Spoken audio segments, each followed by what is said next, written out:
I'm Eddie Cannell. And I'm Tom Cannell. Welcome, everyone. This is the Mortgage Brothers Podcast Show.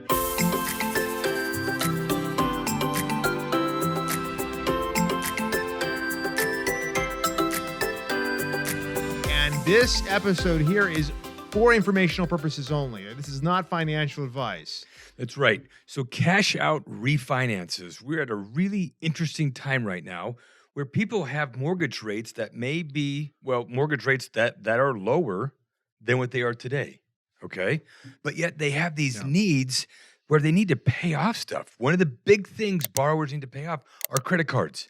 I mean, just because interest rates change doesn't mean people's spending habits change. So these credit cards are going to continue to build and build and build. One of the best ways that you can handle credit card debt is by using the equity you have in your home. And that's what we're talking about today. That's Doing right. a cash out refi to help take care of that credit card debt. It could be any type of debt, but today it's the credit card debt. So let's look at an example. I mean, this is for someone who has a $120,000 current mortgage. They've got a 30-year fix, and they have a good interest rate at 3.5%. And now, here's a new mortgage scenario right there at $170,000. The reason why we have this new mortgage, because right down here we have this credit card balance, $50,000. Let's just say the interest rate is 15%, a payment of $1,100. But if this borrower has a current mortgage of $120,000, the balance, they want to add the $50,000, get a new mortgage at $170,000, and let's just say that interest rate is 5.25. Okay, and again, this is just as an example. And the borrower's thinking, well, that's a higher rate. You know why? Yeah, why would I move to a higher rate? That sounds terrible. That's a higher rate. Well, I mean, you want to talk about higher rate? Look at the interest rate for the credit card, 15%. It's 15%. And it could be higher in a lot of cases too. So even though in that balance is $50,000, and you could be thinking, well, my current mortgage is $120,000, and the credit card is a lot less. You know, it's almost a little less than half.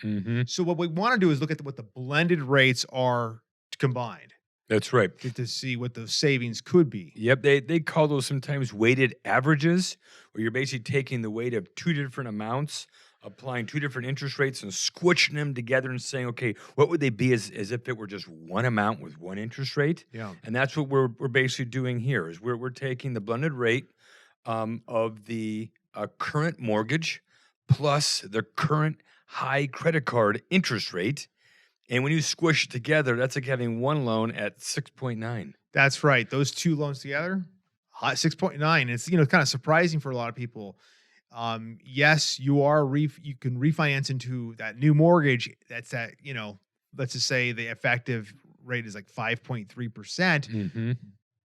But it's a lot lower than that combined blended. Yeah, that's right. So again, it's the bigger picture that people, if you're searching this podcast, you already kind of get what we're talking about, because what's happening is you're going to be using the equity you have in your home in order to tackle that high interest rate debt.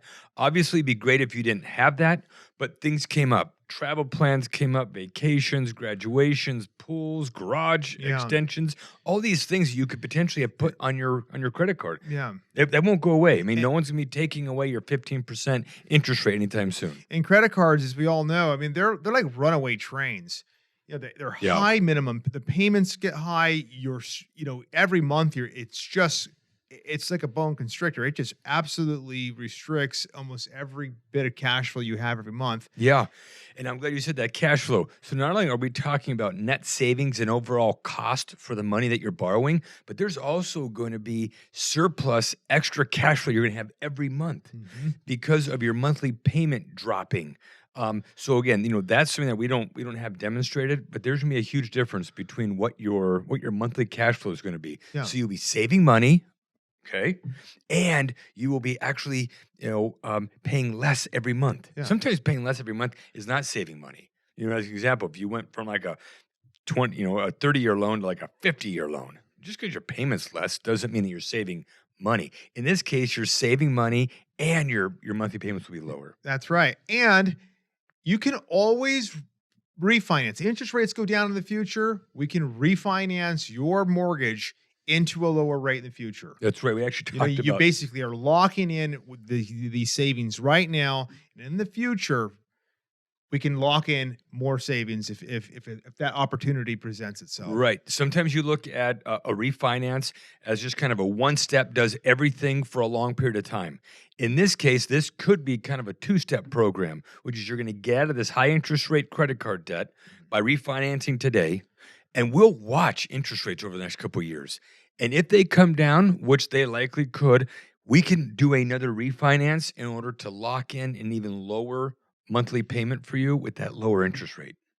I hope that helps everyone. Be sure to call us, email us. We'll be happy to help you through your scenarios. We know everyone has different scenarios, different things going on in their life, whether it be credit cards, student loans, solar panels, Anniversary parties. anniversary. Right, right. It's all the list goes on and on. And if you like what we're doing here, be sure to comment, subscribe, and like. All right. Hey, thanks, folks. Thank you for watching the Mortgage Brothers podcast. If you have any questions, email us at team@azmortgagebrothers.com. And if you like this content, be sure to like, comment, and subscribe to the Mortgage Brothers team.